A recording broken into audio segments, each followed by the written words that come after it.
Hello दोस्तों, तो क्या हाल है आप लोगों के। उम्मीद करता हूँ सब बढ़िया ही होगा। तो मैं अभिषेक स्वागत करता हूँ आपका अपने चैनल पे, अभिषेक क्लासेज विद फन पे। और अब शुरू करते हैं क्लास 9 का रिवीजन सेशन, जो कि रुक गया था, पर कोई बात नहीं, अब शुरू करते हैं। तो जैसा कि हम जानते हैं कि साइंस का जो क्लास 9 में जो अभी अभी आए हैं स्टूडेंट मेरी तरह, उनको थोड़ी सी साइंस हार्ड लग रही होगी। तो उस साइंस को हार्ड को थोड़ा सॉफ्ट बनाने के लिए मैं क्लास 9 का रिवीजन स्टार्ट करवा दिया है। और अगर आप हिंदी मीडियम के हो तो मैंने हिंदी मीडियम के लिए चैप्टर नंबर 1 की वीडियो बना दी है, जाके देख लेना। और अगर आप इंग्लिश मीडियम के हो और आपका कोई दोस्त है जो हिंदी मीडियम में है और उसे नहीं पता कि मतलब चैप्टर वाइज कैसे आ रहा है पेपर, तो आप उसे मेरी ये वीडियो सेंड कर देना। और मैं आपको ये बताना चाहता हूँ कि इस बार जो है चैप्टर 1 जो है साइंस का वो आ रहा है, ठीक है, एग्जामिनेशन में आ रहा है, ठीक है। एग्जामिनेशन क्लास 9 में वो आ रहा है और क्लास 9 के एग्ज़ाम होंगे, तो इसलिए हम अपने जो रिवीजन है वो स्टार्ट रखेंगे। और अगर आपने अभी तक मेरे चैनल को सब्सक्राइब नहीं किया है तो चैनल को सब्सक्राइब कर लेना। तो देखते हैं कि आज हम चैप्टर नंबर 1 के में क्या क्या पढ़ने वाले हैं। तो इसमें कुछ क्वेश्चंस हैं, उन क्वेश्चन के द्वारा ही मैं आपको chapter number 1 matter in our surrounding, तो इस चैप्टर को मैं समझाऊंगा। और इन्हीं क्वेश्चंस में जो है ये पूरा चैप्टर कंप्लीट हो जाएगा, ठीक है। तो आप टेंशन मत लेना कि मैं बुक से नहीं पढ़ा रहा हूँ तो हो सकता है कि चैप्टर कंप्लीट ना हो। ये चैप्टर पूरी तरीके से कंप्लीट हो जाएगा इन क्वेश्चन आंसर्स में। तो शुरू करते हैं इन क्वेश्चन आंसर्स को। तो पहला क्वेश्चन यहाँ पर है, व्हाट इज़ द मैटर। तो अब मैटर, ठीक है, मैटर ये देखो। तो हमें सबसे पहले ये पता होना चाहिए कि मैटर क्या है। तो इसका आंसर होगा, the matter is the material of which every one using in this universe. तो यानी मैटर एक ऐसी चीज़ है, ऐसी मटीरियल है जिसको यूनिवर्स में सब इस्तेमाल करते हैं। और अभी आप अपनी मुंडी को थोड़ा साइड में घुमाओ तो आप क्या देखते हो, लोहा, लोहा, ठीक है। और भी कुछ आप देख रहे होगे जो कि मटेरियल होगा, वो सॉलिड होगा, लिक्विड होगा या गैस फॉर्म में होगा, किसी फॉर्म में तो होगा ही ना। तो वो जो है मैटर है। यानी हम ये मान के चलते हैं कि इस यूनिवर्स में जितनी भी थिंग्स हैं, जितनी भी वस्तुएं हैं, वो सब मैटर है, ठीक है। वो सब मैटर है, ठीक है। फर्श से लेके पंखे तक सब मैटर है, ठीक है। तो things in universe in and around us, वो हमारे आसपास है मैटर, ठीक है। That's is called matter by scientist. तो साइंटिस्ट द्वारा मैटर कहा गया उसे, ठीक है। तो एक बार फिर से इसकी डेफिनेशन को पढ़ते हैं। The matter is the material of which every one using in this universe in and around us, that's is called matter by scientist. आप इसे अपनी कॉपी में उतार लीजिएगा और हम चलते हैं अपने क्वेश्चन नंबर 2 पे। What is particles. तो अब मैटर्स में एक और चीज़ है, वो है पार्टिकल्स, जिनके बिना मैटर्स का बन पाना लगभग इम्पॉसिबल है। तो इसका आंसर होगा, matter is made from particles. The matter made from particles, that's we know. तो matter is made from particles, यानी पार्टिकल्स के बिना मैटर बन नहीं सकते, ठीक है। The particles of matter are very very small. तो जो पार्टिकल होते हैं वो बहुत स्मॉल होते हैं। आप रेत का कण जैसे कि आप देखते हो उससे भी थोड़े से और छोटे होते हैं, ठीक है। जो आपने सैंड का जो पार्टिकल देखा होगा इतना सा होता है, ठीक है, इतना सा, हाथ में भी नहीं आता, वो इतना सा होता है। तो उसी के बराबर एक पार्टिकल होता है, ठीक है। और पार्टिकल को मिलाते हैं तो एक मैटर बनता है, ठीक है। तो क्वेश्चन नंबर 2 का आंसर आपके सामने है। क्वेश्चन नंबर 3 भी है जो कि बहुत इंपॉर्टेंट है, what is volume. So we know that matter mention about occupy space. तो हम सब जानते हैं कि हर वस्तु, every matter, every material have a space. जैसे मैंने ये पेन रख दिया, ठीक है, अब ये पेन थोड़ी जगह घेर रहा है, ठीक है, यानी ये थोड़ी सी वॉल्यूम घेर रहा है, ये थोड़ी सी स्पेस घेर रहा है। मेरा हाथ है, ठीक है, ये देखो मेरा हाथ है, ये स्पेस घेर रहा है, ठीक है, और ये काफ़ी स्पेस घेर रहा है। तो इसे ही हम वॉल्यूम कहते हैं, ठीक है। That's means every matter can have a correct space, that's we know. हर मटेरियल के पास एक मैटर होता है, ठीक है, मतलब हर मैटर के पास एक वॉल्यूम होता है, एक स्पेस होता है, जो कि वो हमेशा जो है एक ही, मतलब वो कभी बदलता नहीं है, ठीक है। जो मैटर का स्पेस होता है वो कभी भी नहीं बदलता। तो ये भी हमें याद रखना है कि जो मैटर का स्पेस होता है वो नहीं बदलता है, ठीक है। तो दैट्स मीन्स बट जो मैटर का स्पेस है वो ओनली सॉलिड्स में नहीं बदलता, लिक्विड और गैस फॉर्म में वो बदलता है, बट ओनली सॉलिड में मैटर का स्पेस जो है वो नहीं बदलता। और मैटर की जो वॉल्यूम है वो हमेशा ज़्यादा रहती है, ठीक है। तो इसमें जो है इसका जो देखो, अब जैसे कि मेरा पेन है, ठीक है, ये सॉलिड में है, ठीक है, ये सॉलिड में है अभी, तो मैंने इसे रखा, ये स्पेस घेर रहा है। अब अगर मैं इसे तोड़ूं मरोड़ूं तो क्या ये स्पेस उतना ही घेरेगा? बिल्कुल घेरेगा, क्योंकि ये सॉलिड में है, ठीक है।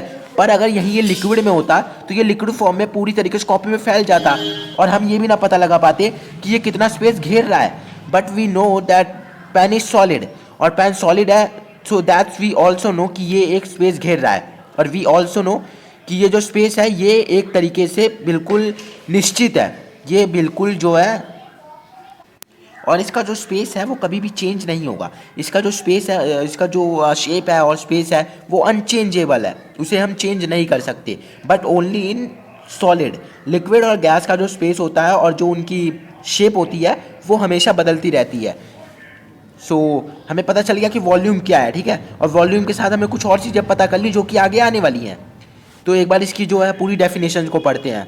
तो we know that matter mention about occupy space, that means every matter can have a correct space and the total number of space, that means इसका कोई नंबर भी तो होगा ना, मतलब ये कितना स्पेस घेर रहा है तो इसका कोई नंबर होगा।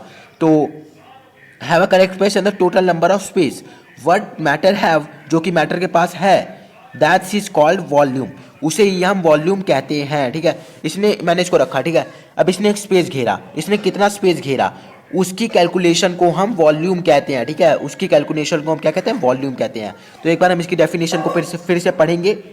We know that matter can mention about occupy space, that means every matter can have a correct space and the total number of space what matter have, that is called volume। तो ये आपको याद भी करना है और साथ ही साथ लिखना भी है। तो हम चलते हैं क्वेश्चन नंबर 4 पे। क्वेश्चन नंबर 4 है व्हाट इज मास। तो मास भी जो है वो मैटर के लिए बहुत ही इंपॉर्टेंट है। तो चलिए देखते हैं कि मास क्या है। आप लोग इस मास्क को ना पहनने वाला मास्क मत समझ लेना, ठीक है, ये अलग है थोड़ा सा। तो mass is the amount of matter. तो अब जो मास है वो अमाउंट है मैटर का, यानी जो भी देखो आप अपने आसपास कोई भी मैटर देखो, ठीक है, कोई भी आप देख लो, कोई भी चीज़ देखो, ठीक है, तो वो जो है उसका एक अमाउंट होगा, वो कितने किलोग्राम की या कितने ग्राम की है तो उसका एक अमाउंट होगा, उसी अमाउंट को हम लोग मास कहते हैं, ठीक है। पर मास में कुछ और चीज़ें भी आती हैं जो कि अभी आपको पता चलेंगी। That's make up an object, और मास के कारण ही जो है एक ऑब्जेक्ट बनता है, ठीक है। अब उसे हम देख पा रहे हैं क्योंकि उसमें भार है, ठीक है, उसमें वेट है। अब उसमें वेट क्यों है, क्योंकि उसमें मास है, और उसमें मास है यानी वो मैटर है। तो ये सब चीज़ें मिलके एक मैटर को बनाती हैं, तो इसलिए मास भी बहुत इंपॉर्टेंट है मैटर में। That's is measured in units called kilogram. जैसे कि मैंने आपको बताया किलोग्राम, ग्राम, ठीक है, वो यूनिट, इसी यूनिट से हम मास को मापते हैं, मास को हम कैलकुलेट करते हैं किलोग्राम, ग्राम, ठीक है, ये तो आपको पता ही होगा। तो important to remember that mass is different from the weight, but जो वेट होता है, ठीक है, वो मास से डिफरेंस, और मास वेट से डिफरेंट है। देखो किस लिए, mass always stay the same while weight change in the gravity. जो मास होता है ना वो हर समय, वो चाहे मास कहीं भी हो, ठीक है, जो मैटर का मास होता है वो चाहे कहीं भी हो, वो हमेशा एक जगह ही रहेगा। पर जो वेट होता है ना, जो वेट होता है एक मास का, माफ़ करिएगा, जो वेट होता है एक मैटर का, वो हमेशा चेंज होता रहता है ग्रेविटी के साथ। आपने ये सुना होगा ना कि जो हमारे एस्ट्रोनॉट होते हैं वो जब चांद पे गए या कहीं भी गए तो उनका वेट जो है वो कम हो जाता है। ऐसा इसलिए होता है क्योंकि वहाँ पर ग्रेविटी कम होती है, पर उनका मास जो होता है वो कभी भी ऊंचा नीचा नहीं होता, हमेशा एक जगह पे रहता है, जिस कारण वो कहीं पर भी कंफर्टेबल रह सकते हैं। बट बिकॉज ऑफ वेट, उनका वेट जो है वो थोड़ा कम हो जाता है, जिस कारण वो उछलते कूदते रहते हैं स्पेस में। आपने मूवीज़ में भी ऐसा देखा होगा। तो ये चीज़ मेंशन करती है वेट और मास के बीच के डिफरेंस को। तो ये था हमारे क्वेश्चन नंबर 4 का आंसर। आप इसे उतार लीजिएगा अगर उतारना हो तो, और अगर समझ लिया हो तो वीडियो को लाइक भी कर देना, ठीक है। तो क्वेश्चन नंबर 5 है व्हाट इज़ काइनेटिक एनर्जी। तो अब यहाँ पर काइनेटिक एनर्जी जो है वो बहुत ही ज़रूरी है, क्योंकि काइनेटिक एनर्जी जो है वो पूरे 9th क्लास के बुक में आई हुई है। तो काइनेटिक एनर्जी जो है वो इसी चैप्टर में नहीं, बहुत सारे चैप्टर्स में आपकी मदद करेगी। तो kinetic energy is the form of energy. तो जो काइनेटिक एनर्जी है वो एक एनर्जी की फॉर्म है। And kinetic energy help particles of matter are continuously moving. तो जो काइनेटिक एनर्जी है वो पार्टिकल्स को हेल्प करती है मूव करने में। इसी के कारण जो है हमारे पार्टिकल्स जो हैं वो कंटिन्यूसली मूविंग करते हैं, जिस कारण इनका मिक्सअप किया जा सकता है। अगर काइनेटिक एनर्जी नहीं होगी ना तो एक पार्टिकल दूसरे पार्टिकल के साथ मिक्सअप नहीं करेगा, और कोई भी ऑब्जेक्ट जो है वो विजिबल नहीं रहेगा। सबसे ज़रूरी बात क्या है कि कोई भी जो है हमारा मैटर है, कोई भी वो विजिबल नहीं रह सकता, क्योंकि उसके पार्टिकल जब तक वो एक जगह से दूसरी जगह जाएंगे नहीं। जैसे कि हमारा लिक्विड हो गया, अगर लिक्विड का जो है अगर लिक्विड एक जगह पर एक जगह पर स्थिर रहेगा, एक जगह पर टिका रहेगा, तो क्या वो लिक्विड रहेगा? नहीं रहेगा ना। पर वहाँ पर काइनेटिक एनर्जी जो है उसकी मदद करती है एक जगह से दूसरी जगह हिलने डुलने में, जिस कारण वो कंटिन्यूसली मूविंग करते रहते हैं उसके पार्टिकल, और इस कारण वो विजिबल रहता है। ठीक है, तो हम ऐसा भी कह सकते हैं कि पार्टिकल्स को विजिबल बनाने में भी कहीं ना कहीं काइनेटिक एनर्जी का जो है बहुत बड़ा सोर्स है। ठीक है, बहुत बड़ा स्रोत है काइनेटिक एनर्जी मैटर्स को विजिबल करने के लिए, और प्लस में जो है पार्टिकल्स को कंटिन्यूसली मूविंग करने के लिए भी काइनेटिक एनर्जी बहुत ही ज़्यादा ज़रूरी है। ठीक है, तो आपको यही बात हमेशा याद रखनी है कि काइनेटिक एनर्जी क्या होती है। तो kinetic energy is the form of energy and kinetic energy help particle of matter are continuously moving. ठीक है, तो क्वेश्चन नंबर 5 का आंसर आपके सामने है, आप इसे नोट कर लीजिएगा। हम चलते हैं क्वेश्चन नंबर 6 पे। सो अब क्वेश्चन नंबर 6 जो है वो काइनेटिक एनर्जी से ही लेके है। How do we increase kinetic energy? तो as the temperature rising particles move faster. So no one thing, जैसे ही पार्टिकल्स के जैसे ही हम किसी मैटर के जो टेम्परेचर को बढ़ाते हैं तो उसके जो पार्टिकल्स हैं उसके अंदर और भी पावर आ जाती है।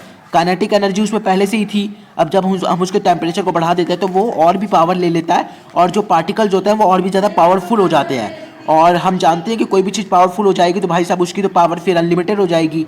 तो rising particles moves faster because kinetic energy of the particle increase. तो यहाँ पर जो है टेम्परेचर बढ़ने के कारण काइनेटिक एनर्जी को ज़्यादा पावर मिलती है, यानी काइनेटिक एनर्जी की जो पावर की सोर्स है वो और ज़्यादा हो जाती है। तो जो काइनेटिक एनर्जी को इंक्रीज करना है आपको, तो बस टेम्परेचर को बढ़ा दो, ऑटोमेटिक काइनेटिक एनर्जी जो है वो इंक्रीज हो जाएगी। तो ये था क्वेश्चन नंबर 6 का आंसर, आप इसे उतार लीजिएगा। हम चलते हैं क्वेश्चन नंबर 7 पर। तो क्वेश्चन नंबर 7 आपके सामने है। Matter of the particle have space. ओ, तो मैटर है उनके पास स्पेस भी होता है। Can you describe the sentence? Yes we can with example. ओहो, with example, yes why not. तो आंसर है when we make tea, coffee और lemonade, particles one of the, lemonade का मतलब नींबू पानी, ठीक है, आपको पता ही होगा। तो particle of the one type of matter get into the space between particle of the other. तो अब देखो, हम चाय बनाते हैं, कॉफ़ी बनाते हैं या नींबू पानी बनाते हैं, तो उसमें जो है चीनी कहाँ चली जाती है? चाय में। कॉफ़ी में चीनी कहाँ चली जाती है? लेमनेड में नींबू कहाँ चला जाता है? तो और लेमनेड में चीनी कहाँ चली जाती है? नमक कहाँ चला जाता है? तो ये सब क्वेश्चंस आपके मन में आ रहे होंगे। तो अब एक बात याद रखो कि जो पार्टिकल्स होते हैं मैटर के, और ख़ासकर लिक्विड के, उनमें उनके बीच में एक स्पेस होता है। ठीक है, एक स्पेस होता है जो कि और भी अदर मटेरियल, जो अदर हमारे मैटर हो गए, उनके पार्टिकल्स के साथ घुल जाता है।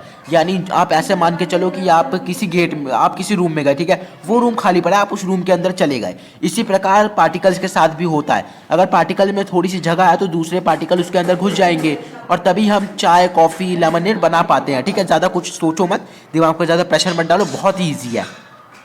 तो ठीक है, हमने यहाँ तक पढ़ लिया। This example what we can have, yes, इतने एग्जाम्पल बहुत होंगे। Now that's shown that there is enough space between particle of the matter. तो यहाँ पर हमने इसके क्वेश्चन का आंसर दे दिया कि जो है हमारे पार्टिकल्स में एक स्पेस होता है जो कि काफ़ी होता है दूसरे पार्टिकल्स को अपने अंदर लेने के लिए। तो क्वेश्चन नंबर 7 आपको अच्छे समझ में आ गया होगा। Question number 8, what is the force of attraction between particle of matter. तो पार्टिकल ऑफ मैटर में फोर्स ऑफ अट्रैक्शन भी होती है, तो वो फोर्स ऑफ अट्रैक्शन क्या है? सो इस एग्जाम्पल के साथ हम थोड़ा समझने की कोशिश करेंगे। When we open a water tap, okay, try to break, हम वाटर टैप को ब्रेक करें? नहीं, हमें वाटर टैप के जो स्ट्रीम होते हैं ना, जो वाटर टैप की धारा है, उसे ब्रेक करना है। Break the stream of water without finger. अरे विदाउट फिंगर कैसे ब्रेक करेंगे? Can we do this? Of course no, because the stream of water remains together. Particle of water are held together because of force of attraction between them. So when we know that particle have a attraction force, तो अब particle, हमें ये भी पता चल गया कि जो हमारे पार्टिकल है मैटर के, उनके बीच एक अट्रैक्शन भी काम करती है जिसे हम कहते हैं फोर्स ऑफ अट्रैक्शन। और उस फोर्स ऑफ अट्रैक्शन के कारण ही जो है लिक्विड फॉर्म में जो वाटर है वो हमेशा एक दूसरे के साथ जुड़े रहते हैं। अगर अब फोर्स ऑफ अट्रैक्शन ना हो तो वो एक एक बूंद में, यानी एक एक ड्रॉप्स में अलग अलग जगह फैल जाएंगे, पर फोर्स ऑफ अट्रैक्शन के कारण ही वो एक दूसरे के साथ रहते हैं। तो ये था क्वेश्चन नंबर 8 का आंसर, जो कि हमारी बहुत सारी क्वेश्चंस का आंसर भी है। तो आप इसे उतारना चाहो तो उतार लो। क्वेश्चन नंबर 9 बहुत ईजी है।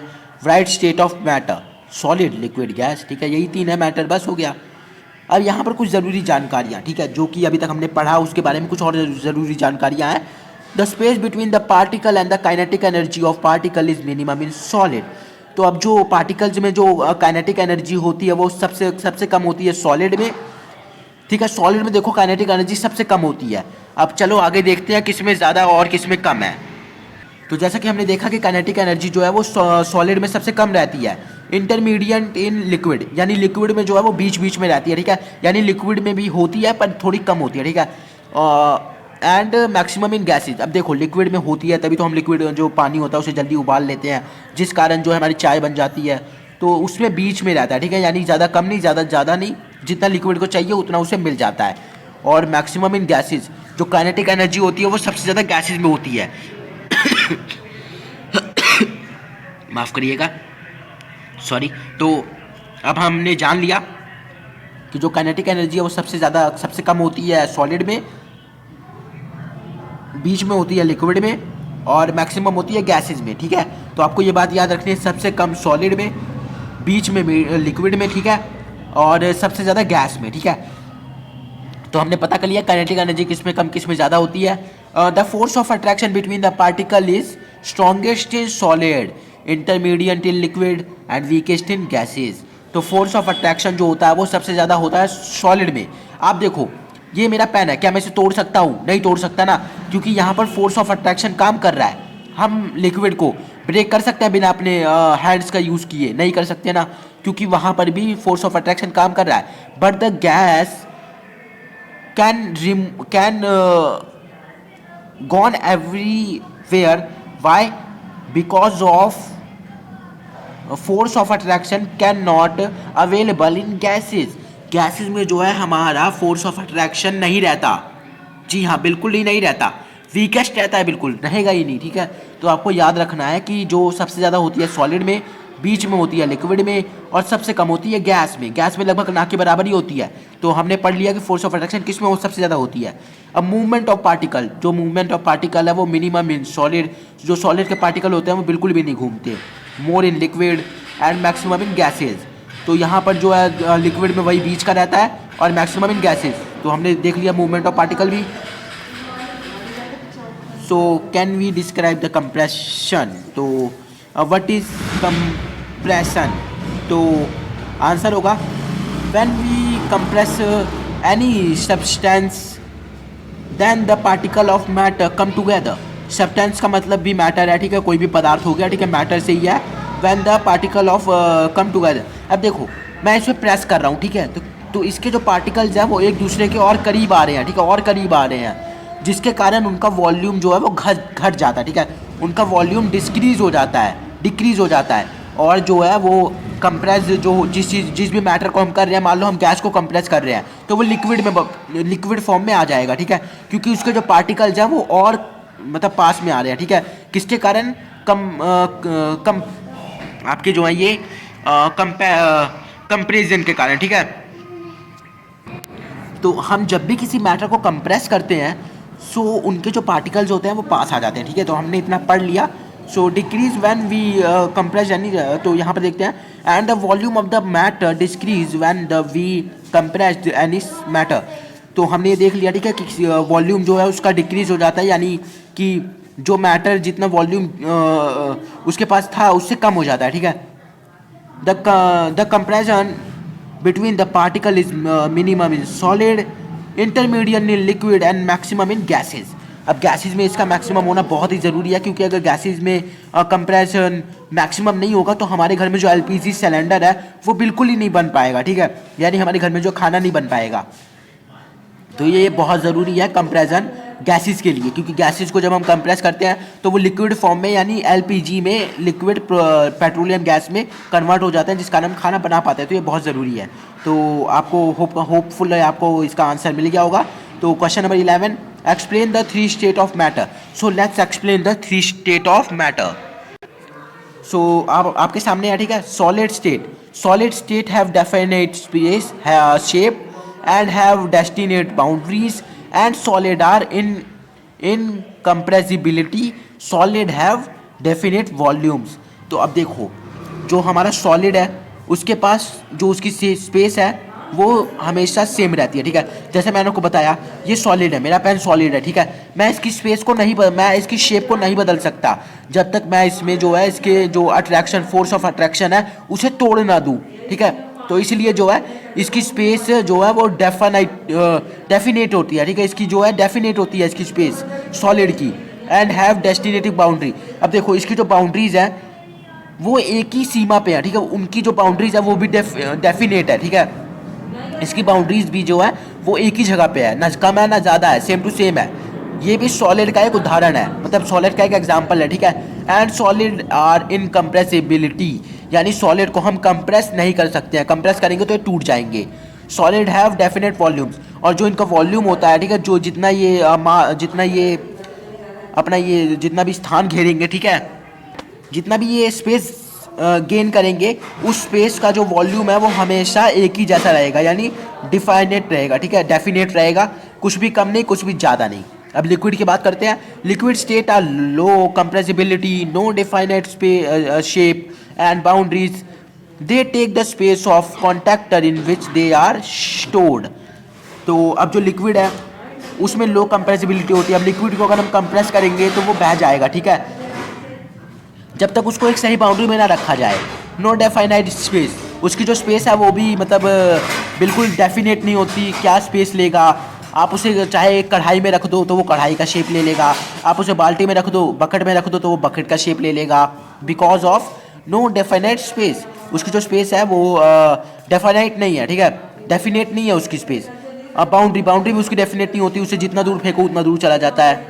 They take the space of contact in which they are store, जैसे कि मैंने आपको बताया अगर बकेट में रखो तो बकेट का शेप ले लेगा, ठीक है। तो लिक्विड फॉर्म का हमने पढ़ लिया।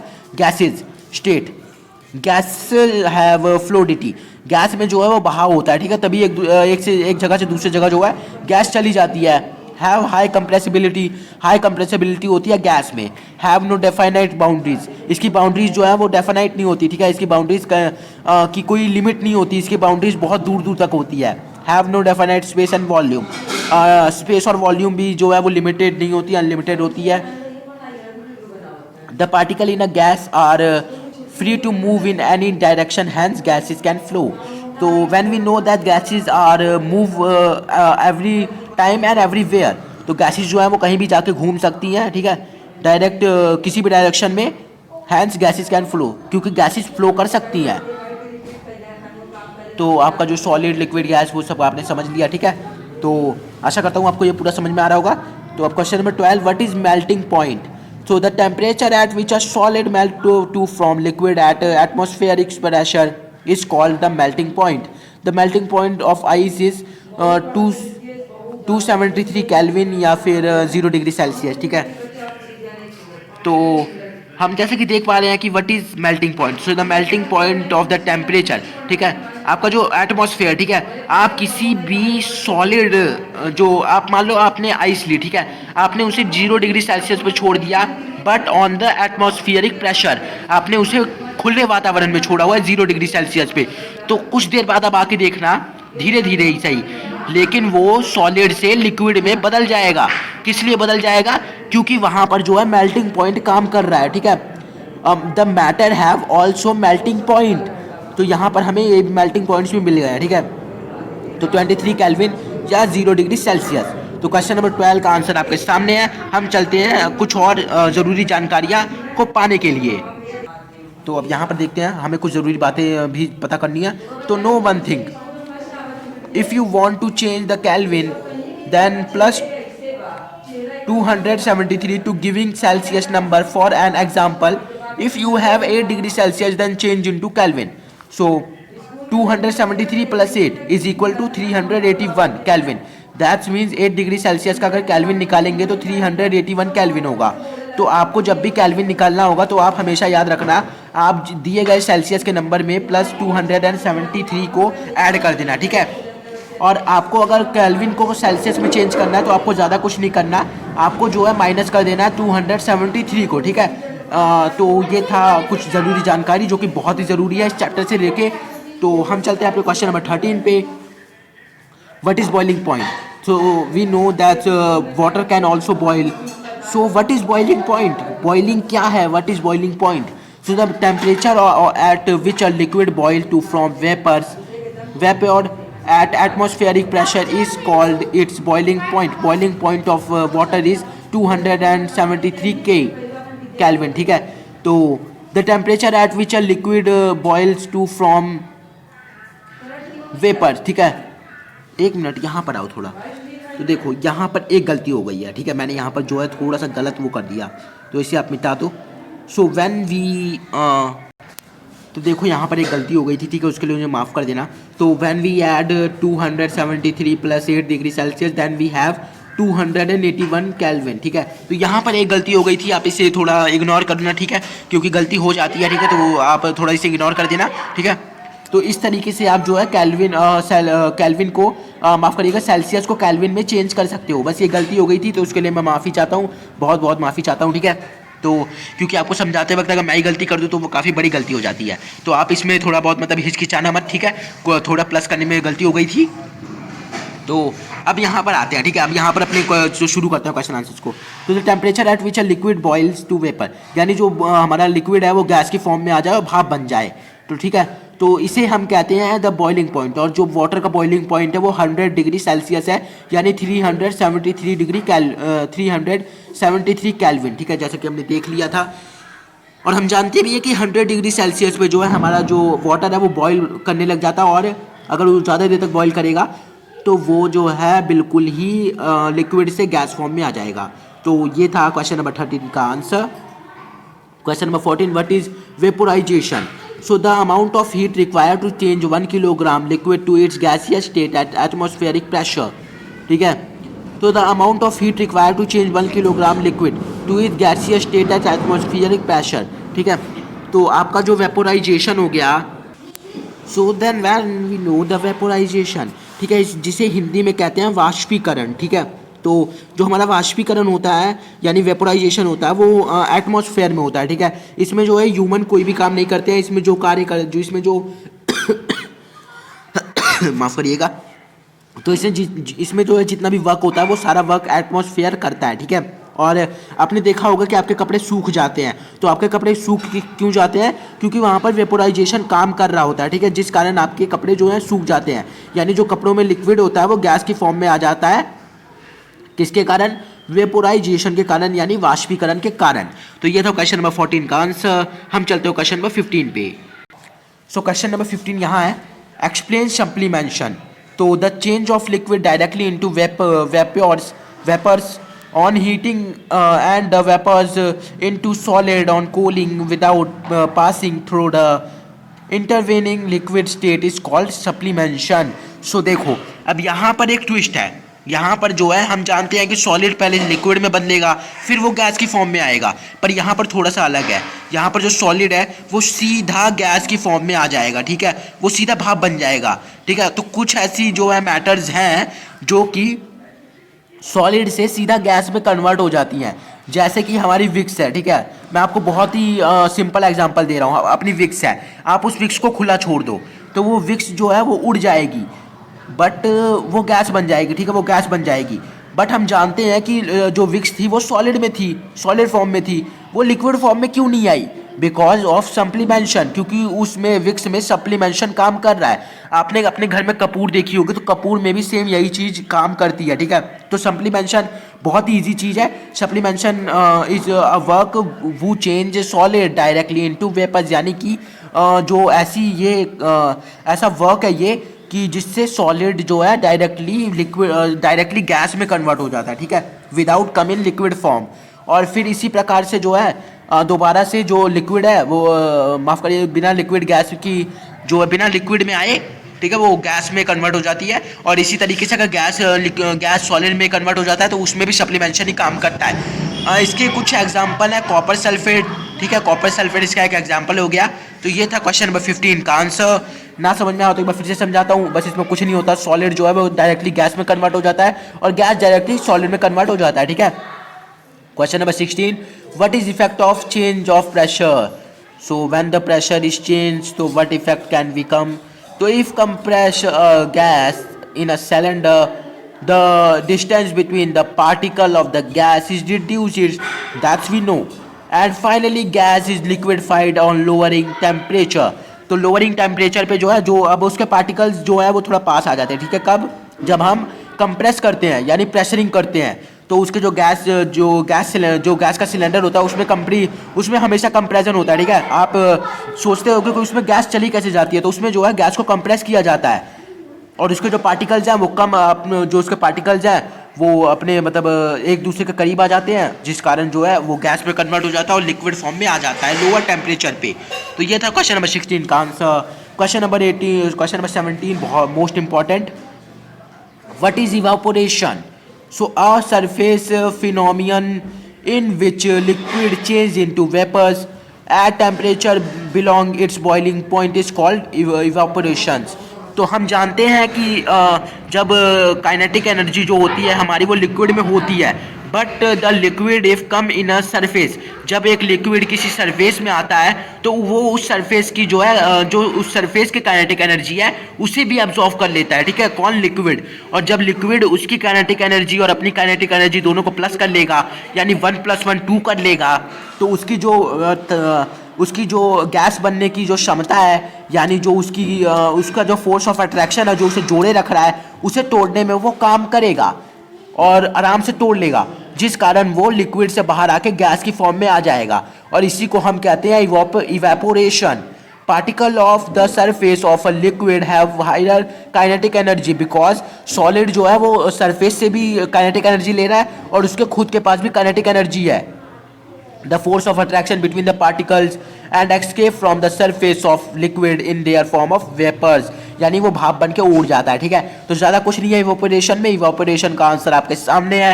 हम चलते हैं अपने नेक्स्ट क्वेश्चन पे। देखो आधे घंटे की वीडियो बन चुकी है यार, तो थोड़ी सी आप मेहनत आप भी करो, लाइक कर दो जाके वीडियो को। तो evaporation always causes cooling, explain this sentence.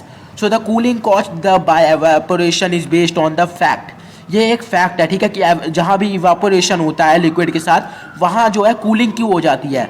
So that's we know a liquid evaporate it takes latent heat of vaporisation from surrounding which one losing heat can cooled. तो अब हम जानते हैं कि जो हमारा वेपोराइजेशन की इवापोरेशन की जब क्रिया होती है, ठीक है, तो उसमें क्या होता है कि जो हमारी लिक्विड फॉर्म में जो लिक्विड फॉर्म में वाला वाटर होता है वो काइनेटिक एनर्जी ले लेता है सरफेस से।